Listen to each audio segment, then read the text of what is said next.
Hello everyone and welcome back to my channel. In today's video we've got a little bit of a follow-up from the international student video that I did a few weeks ago, and today I'm actually doing an interview with someone who is going to be a trainee clinical psychologist but is an international student.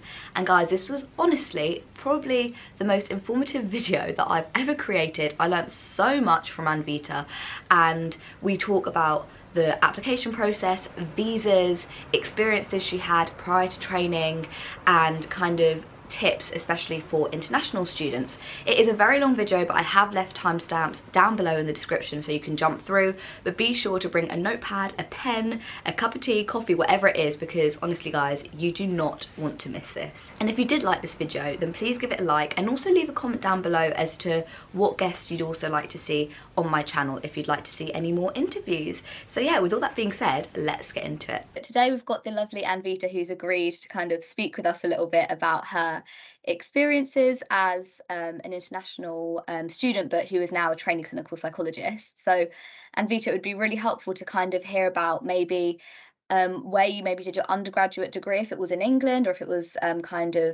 somewhere else in the world, and kind of how you got to this point of applying to the doctorate, and then we can get into kind of your experience of applying as an international student. Is that okay? Yeah.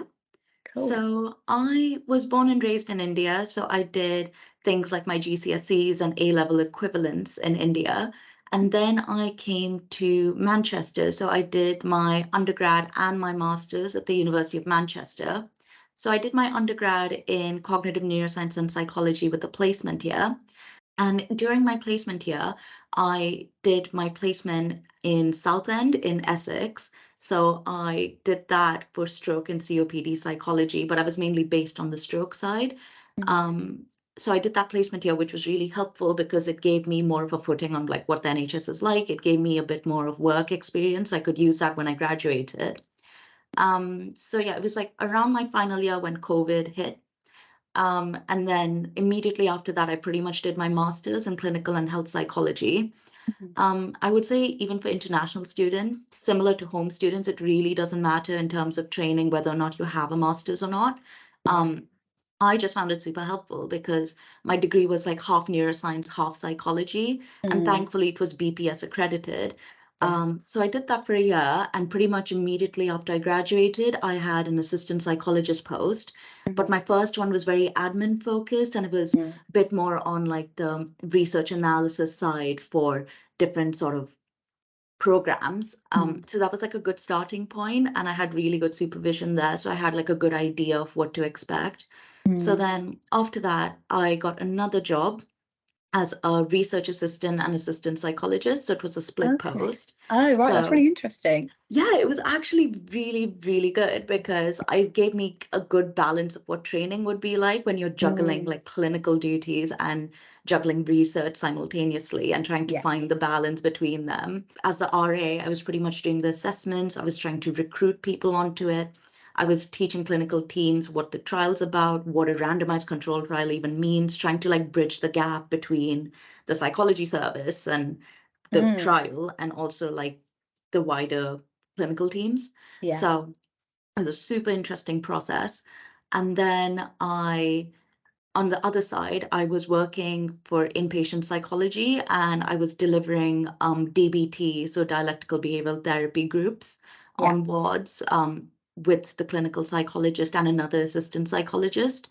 And there were occasional one-to-ones, but that was quite rare because it was also like my first ever proper like therapy-based role.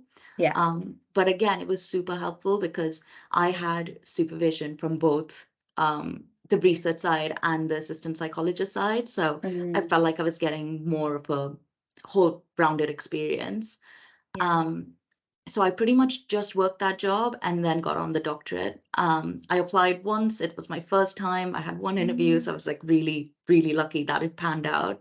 But it did take a lot of research into it, and especially from the international perspective, because there's no access to real funding. And even if there are any scholarships, your home government needs to be the one to sponsor it, or otherwise you can get like third party like Commonwealth scholarships and things like that.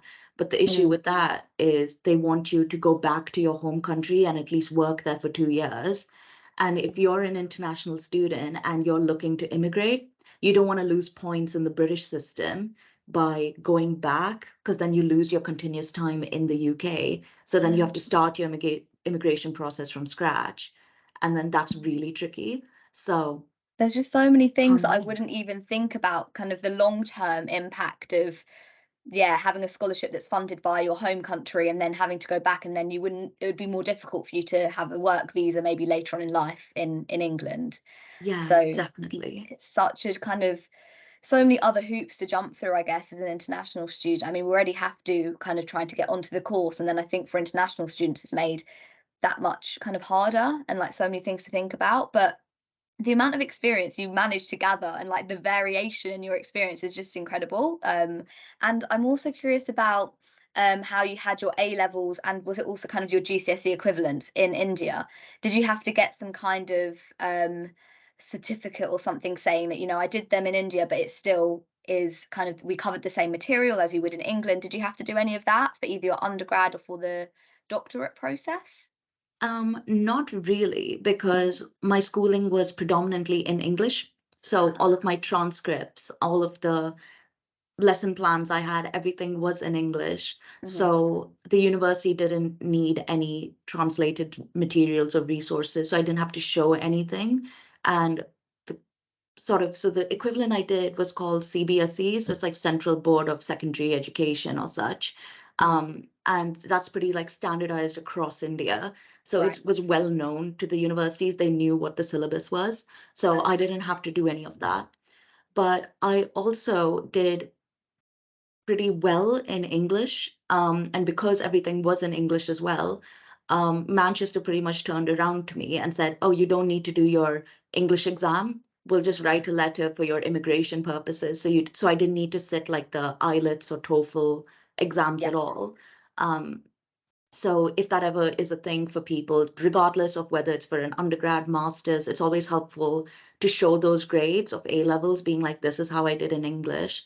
Mm. If English was something you did perform in, because that could be a way to like save your money and effort into doing those exams and actually just get by anyway, because it's the university that has to approve that, not necessarily the UK government. So that's another thing that people aren't really aware of, but it's super helpful to know. Definitely, because that was when I was doing my research into this whole kind of international student kind of applying to the doctorate. One of the big things was around that English language kind of Yeah. ability, but there's not really a standardized test that even the courses use. They use like various ones, right? They use the ones that you mentioned, which now I can't remember, like TEFL or and then the other one, Yeah. IELTS. Um, but yeah, it doesn't seem like there's one straight route into getting that English language kind of approval from the courses. So you're saying that you can do it other ways and cheaper and kind of less effort as well, which I think is Yeah. really useful to know. Definitely. It's something that's specifically for the doctorate. It's something that needs to be taken on a university case by case basis. So, Mm. as an international student, the best thing you can do once you have your offer in place, because you only cross that bridge after, is pretty much Okay. contacting the university's admin or school and pretty Mm. much saying, like, this is my history of like my academics and this is my situation. Do I need to get this exam done? Or are my previous grades enough? Because Mm. if you, for example, most likely you may need to do a conversion course at master's level if you did Mm. other degrees abroad, because I think like 80% of the other international students I know have had to do that. Right. So when you do your conversion course, technically you've done your English in like your degree in an English speaking country. Mm. So that in a way would make it okay for them to be like, well, you manage that, so you can definitely manage this. English language is not a problem. We don't need you to do that exam. Yeah. But some universities are specific on it. They only count it if you did your degree within the past 2 years of getting onto the course. And then Mm. some universities are like, no, it doesn't matter if you did that. We still need you to do this exam. And Mm. other universities are like, it doesn't matter when you did it because you know your English, like Yeah. that's fine. So Yeah. it is, those are like the three most common sort of scenarios to be in. So it's Right. definitely worth contacting different universities. But at the end of the day, it won't make or break because there's so many different like slots for the exams. So by the time Mm. you hear about your offer, because international students generally tend to hear sooner than home students about whether or not they're Okay. successful. Yeah. So you have more time for the immigration matter. Yeah. So I learned that I got onto the course in Exeter. That was the first one, though. I found out in the first week of March, Oh, and I had my wow. interviews in February. Yeah. So that gave me so much time because by the time they firmed up the offer, gave me all the documents I needed to apply for the visa, it Mm. was May. And then I got my visa in June Right. for the course. But if I had to do the TOEFL IELTS exam, it would have just pushed everything back by 2 weeks. Right. And that wouldn't have been a big deal because then I would have started in September anyway. Yeah. So it did sort me out very well. And Okay. I know other people who perhaps practiced abroad, lived abroad, and were looking to come in to do the doctorate. They Mm. had a similar timeline, but they probably needed 3 or 4 weeks extra because they had to get like police clearance and things like that done to get Right. themselves approved because that's our version of getting a DBS check. So Okay. we had to get a DBS check and that done based on how long we've been in the UK for as well. Right. Right. Okay. So it sounds like the courses are kind of giving international students a good amount of time to get stuff done. But kind Definitely. of with the visa stuff, did you find that, because I know it sounds like you've been living in England for quite a while, so you're probably not a stranger to the kind of immigration processes, but was it any different kind of applying for your visa um, for the doctorate? Or was it kind of the same working visa that you had when you were an assistant psychologist? How did it work? So to do the doctorate, um, your visa status needs to be that you can stay in the UK for an unlimited amount of time, that there are no time restrictions. So it's Right. like it doesn't have your BRP, so your biometric residence permit, doesn't have an Hmm. expiry date. Right. That's what they mean by like there should be no restrictions on your time because it's Okay. so vaguely worded in most of the websites. It's like, what does that Mm. mean? Yeah. Um, and unfortunately, work visas are in line with your work contract. Hmm. So if you have an end date for work, that your visa usually ends around that time, or maybe they give Mm. you like 2 or 3 weeks leeway here and there Mm. as well. And even if you change jobs, you pretty much have to reapply with a new work visa. Right. So it's not like you can transfer it or extend it for Mm. any purpose. So that's with the work visa. With student visas, it's pretty much for the duration of the course, and they sometimes give you 2 or 3 months after that as well, just to like Hmm. wrap things up or to account for like applying for jobs and things. So they're Mm. a bit more lenient with the work visas. Yeah. I mean, student visas. Hmm. But for me, I was on a time limited visa Okay. Was this before. when you were an So assistant? yeah, when I was an Okay. assistant, so at the point of applying on the Mm. doctorate. So I didn't have anything that would let me stay in the UK, and that's what classed me as an international student. Right. So, for example, if I was international, like technically international, but then I had like a spouse in the UK that I was married for, so that means like I was on indefinite leave to remain, Mm. or it was in the process of getting indefinite leave to remain, then Yeah. that would have made me a UK student. So then I Right. would have Okay. been eligible for NHS funding. Okay. Yeah. So that's pretty much the rough idea of at least the most common use, like visa types that people would have Mm. as an international trying to come into the UK. Mm. But when you do have a time limited visa, the course tends to give you a student visa. So you just pretty Okay. much do an application for a student visa and your placement time is allocated in that. The only Right. thing is, if you wanted to do extra work on top of that, you're restricted to Mm. 20 hours of work a week. Mm. But with how demanding the doctorate is, a lot Yeah. of international students don't even touch that. They Yeah. probably do like 10 hours at most. Mm. So it's not make or break, but when you're thinking about the financials of it, it's important to keep in mind that you imagine and budget as if you don't have a job. Yeah. So that's the way around it because it's so easy to think, well, if I have those 20 hours a week, maybe I can do some like on the side and like Mm. support myself a bit more, but that's really not an option. It's really tricky. Yeah. I mean, it is, the doctorate is a full-time job plus kind of even a bit more because you're doing assignments in the evening, sometimes even on the weekends. But yeah, so it's very tricky to manage the doctorate, let alone having that and then also a part-time job on top. Okay, so just to clarify, so for an international student, I know there are like various ways for the visa to happen, but for a trainee, you have to have a visa with no restrictions, with no time limits. Yeah. And does the university kind of help you kind of go through that process? Yeah. All the universities that offer places for international students. So Mhm. I pretty much applied to every single one of them. Right. So I was in touch with all of them and they were all super supportive. Um, One thing to bear in mind as well is that sometimes universities would be a little bit confused with the immigration process, like specifically the school. So they do contact their visa team as well, Right. and then they both collectively have conversations with you about it. So Okay. I find that super helpful Mhm. as well with the whole thing.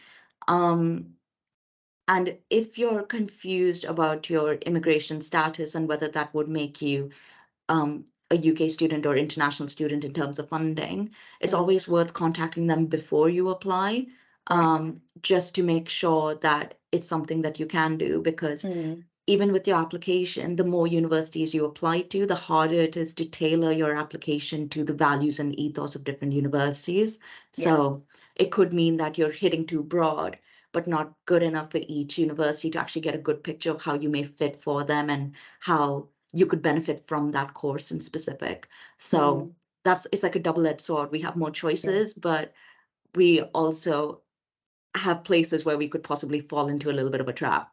Yeah. So Definitely. Yeah, you're so right. And um I was going to ask you a little bit kind of actually before that, I was thinking about the visa process. Again, does that happen after you've got your place? Would you then start doing the visa procedure then, or does that happen kind of before the application or during the application? So the way the whole process would work is that first you go on Clearinghouse and then you Yeah. see all the applications open up, which is what Mm. happens for everyone, and that Yeah. starts at the same time. Yeah. So once you get on there in the application section, the main difference between what home students do and what international students do is that there's a specific question that asks about your knowledge on the NHS. Can't remember it word for word, but there's that Right. one question. And they just want to see what you know about the NHS, really. It's literally a factual question. There's no Mm. real sense of reflection or anything you have to do there. It's literally just state your knowledge. Yeah. So you've got to fill in that bit and then a bit on whether it's self-funded or NHS funded. And for Hmm. most international students, it would be self-funded. And then Mm. it's just like a little line that you have to put in as to, You're saying about how yeah, before it even opens up, you get that question about the NHS, and then you also get the question about your funding, how you're going to do it. So um, you said most people normally do self-funded if they are international students. So does the self-funding either come like, from family and friends? Does it come from like loans? Does that work as well for yeah. international students? So it does, but those loans would be the loans that are generally approved are the ones that come from the home country. Mm. It's really difficult to get a loan to do the doctorate from the UK. Right. I tried to look into that, but I literally could not find many helpful resources on it. Mm. There was no direct path to it. And when I contacted universities about that, they were pretty much like, we actually have no idea. We don't think that's allowed, really. Mm. So it's pretty much home country. Okay. So loans are a possibility, but Mhm. regardless, at the time of like applying for a visa, that's when you'd have to show proof of funds. So at the Okay. application stage, for the doctorate applications, you don't have to. You just need to state where most of the funds are coming from, whether it's friends or families, savings, or Mm. loans. They have different options and they have an other, so then you can specify where. Right. And usually the other specifications for international students is saying like partial funds from family and friends. Mm. Other part comes from XYZ scholarship if Yeah. that's something that you ended up going for. Mm. And looking for, if that is a tangent that I'll say for later, but with the application form, that's pretty much it. Everything else is the same for home and UK home and international students. Right. So yeah. So that's the application process. Mm. And then interviews or selection tests. Selection tests happen both simultaneously for home and international students at the same time. Right. But for the actual interviews, whether it's group one-to-ones, whichever that may be, for international students, they're all conducted online, regardless of the university, just because we're all living abroad in different places, different time zones. Yeah. So it usually happens within 9 to 5 of UK time for those interviews online. And with those interviews, most of them tend to be on a one-to-one basis, just because arranging for a group interview online is quite tricky logistically. So that's something to bear in mind as well if you're thinking about whether you're better with group interviews or in one-to-one interviews as well. And those interviews, for some universities, tends to happen before home students, and for other universities, but very few, it tends to happen after the home students have it. Right. So it's a little bit varied. So I pretty much had my interviews with Exeter in February and heard about my offer in March. They usually tell us about the offers like 2 or 3 weeks after the interviews have happened. And it's after we hear about the offer, we need to just confirm our place with it saying, yes, we accept, or just want to think about it still. And they give us like a deadline till the end of May to confirm, or like the start of June to confirm. So we have all that time to think about it. So we could always wait for other courses as well. And once we firm that up, the university sends like offer letters and things, and that's what we use as proof for our visa application. Right. And you can't really apply for your visa early. You can only apply 3 months before your start date. Wow. Okay. So that's also something to keep in mind in terms of time. But it's usually doable because most students tend to apply for their visas in August. But then if you're applying in June, July, you're more likely to get it faster. So it's actually less stress that way with the way it's already structured. So regardless of when your interviews are, you still have sufficient time for the visa process.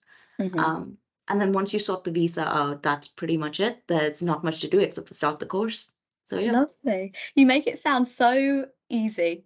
And I know it's probably not easy in reality, but it sounds like you really know kind of what the process is. And I mean, just trying to find this information online. I mean, I'm not an international student, but I was kind of just doing it because I get so many questions about it. But there just doesn't seem to be one page on like just a step-by-step process, and I think that's what's so needed. And I think you've just spoken through it really clearly and concisely, and I just know that this is going to be so helpful for so many people. That's good. I'm glad I'll be saving people a ton of time in terms of reading, because I have like slaved away weeks of my life just trying to find all this information too. So I completely get you. There's not much out there, or it's all conflicting or outdated information. So, and the visa rules and all the universities just keep changing everything every single year. So it's really hard to keep up. Yeah, and you're right. I think some universities themselves don't even know what the process is like for the visas, because it is complicated, because as a trainee you're a student but you're also working, and so it's kind of weird in that sense. I think immigration probably find that quite confusing in itself. And also when it comes to kind of like, I guess, just living throughout the course, I guess, is that also you would use kind of savings or a loan or friends and family and stuff like that? Is that how it would also work? Yeah, pretty much. So even with things like car parking expenses, if you did drive in the UK, or claiming mileage and things like that, we're not eligible for that. So we don't get any money back. We have to pretty much be on it with things financially all on our own. And most of the bursaries or sort of funds that, or like little pots of money that perhaps universities have that you could potentially access, is an option, but it's not much, and it's very hard to get those. So it's really not that much of an option, especially when you're applying for the visa, because you can't say, I hope to use this. Like, you need to have proof of what you have and proof of where that's actually coming from. So it is quite tedious in terms of like making sure you're budgeting and things, but it's definitely possible to manage, because courses are very understanding about that. They know how difficult it is. So some courses, like for example, Exeter, which was one of the main reasons why I thought, okay, this is the course for me. They've thought about how challenging it is for international students to pay to travel and things, because we don't get reimbursed for any short stays like Airbnbs if we needed it. Yeah. Because if there was no, like, if public transport broke down, we needed somewhere to stay, we'd have to shell out that money. But they're quite understanding about that. So they make sure that our placements and everything that we do is as close as possible to each other or to public Yeah. transport, so we can actually rely on that. Yeah. So they do make sure that they make the course as accessible and easy as possible for us. And they also have like quite a few different panels and things within the course. So they make sure that our feedback as internationals are heard so they can address it as quick as possible. So there is a lot of back and forth communication. I haven't even started the course yet, but I've still felt very well supported. And I did feel like that when I applied to other courses as well, and I had questions and they got back to me. So it's, you're not completely alone as an international student, even though it can feel like that. Yeah. And I think it's important to like ask for help kind of as soon as you feel like you need it. And I guess making use of the kind of the wider university kind of bursaries that they might have, because those can always be really useful, I guess. Definitely. Yeah. Okay. I'm just looking at some of the questions that I had on my side here, but I think we've kind of covered like most of it, just about kind of the application and funding and the visa especially. Mm. I guess I was also curious about kind of why you chose the UK program, because I'm half Filipino, and I know in the Philippines, psychology and mental health is just not like a thing. So if I wanted to say if I was living there, there wouldn't be any opportunity to kind of study it. So that's why I would more than likely move here or something like that. I don't know if kind of in India whether that was a similar situation or whether, yeah, whether there was other Yeah. reasons why you decided to study here. So for from my knowledge and my experiences of living in India, it has changed quite drastically since I left in 2016. But at least at the time, it was like the Philippines in that sense, where mental health was really stigmatized. People were more religious and they were more into like astrology and horoscopes, and they relied on that more for like their own sanity. And because of that level of stigma, I thought to myself, this may actually be quite hard to set myself up. Like, I do want to go back and give back to my country, but I thought I need to have like the right footing. In India, if you have a master's, you're technically allowed to practice. There's no such thing as a doctorate. So it pretty much ends at a master's level. And yeah, you could do more research at PhD level. But when it comes to like being a therapist and practicing that, it just is pretty much at master's level. And I have had some friends who have done that. And upon reflection, they were pretty much saying that they did feel like they were a little bit out of touch with like their knowledge and things. And they wish they had something a little bit more encompassing, really, to like enhance their skills. But even though it's at master's level, it kind of feels like an intermediate between a master's and a PhD, because it is quite rigorous in terms of their placement and the number of therapy hours they have to do. And also when it comes to supervision as a concept in India, it's really hard to get any level of peer supervision or senior level supervision, because everybody pretty much stops at a master's as well. So it's really tricky to have that sort of growth or trajectory in your career. So thinking about that, I thought to myself, as somebody with mental health difficulties too, I really would want good supervision. And I thought practicing in the UK would give me that. And it's a system I feel comfortable with. It felt like a good transition from India to the UK, because a lot of things that India has in common with the UK compared to other countries. So it felt like the best option for me.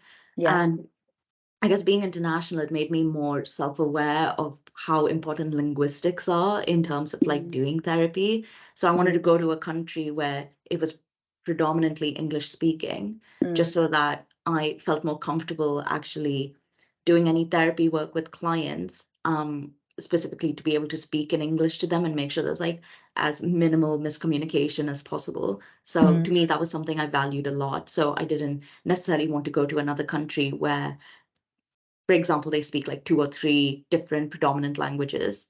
So I guess that was more of a personal preference.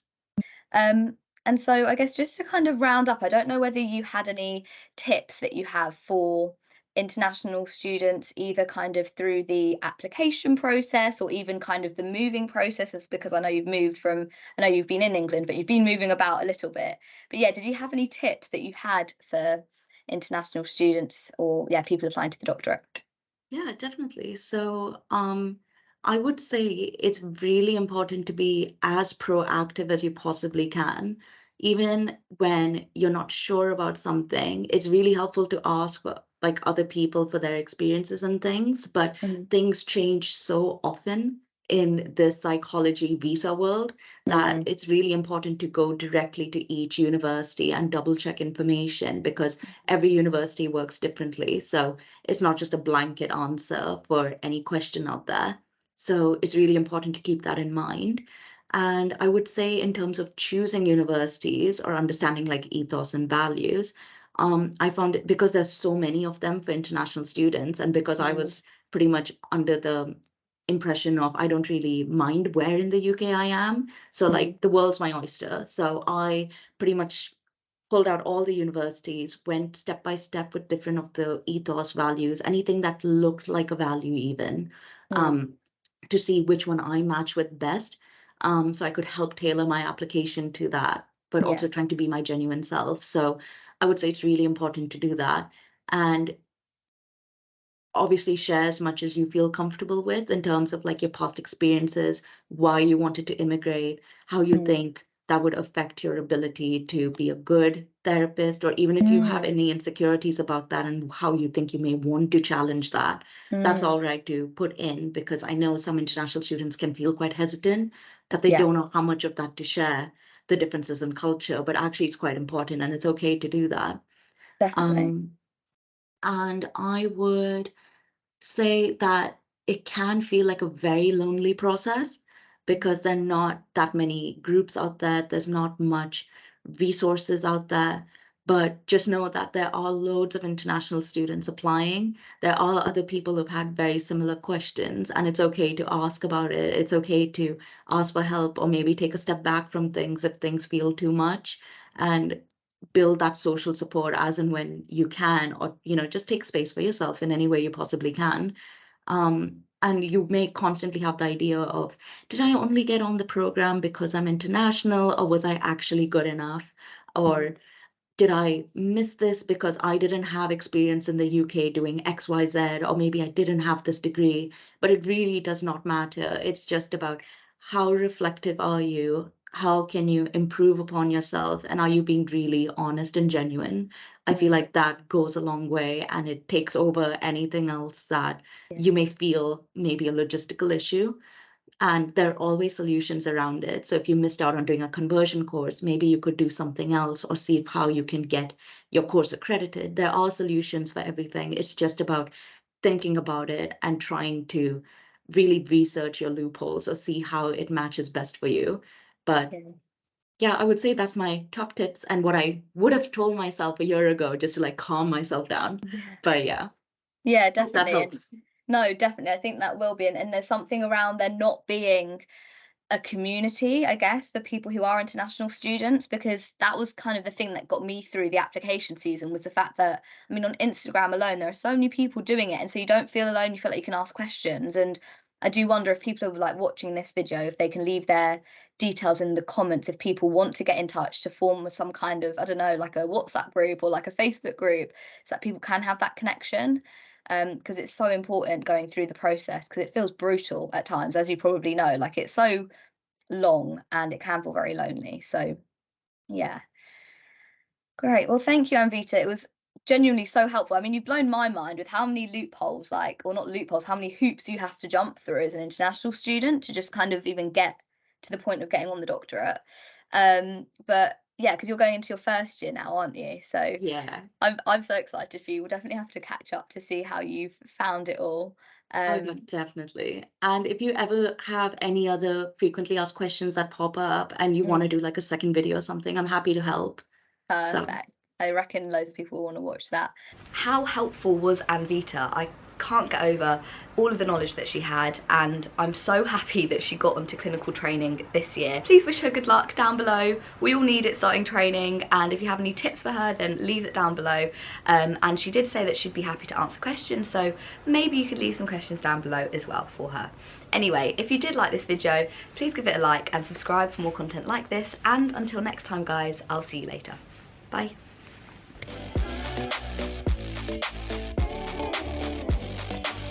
Feeling good today.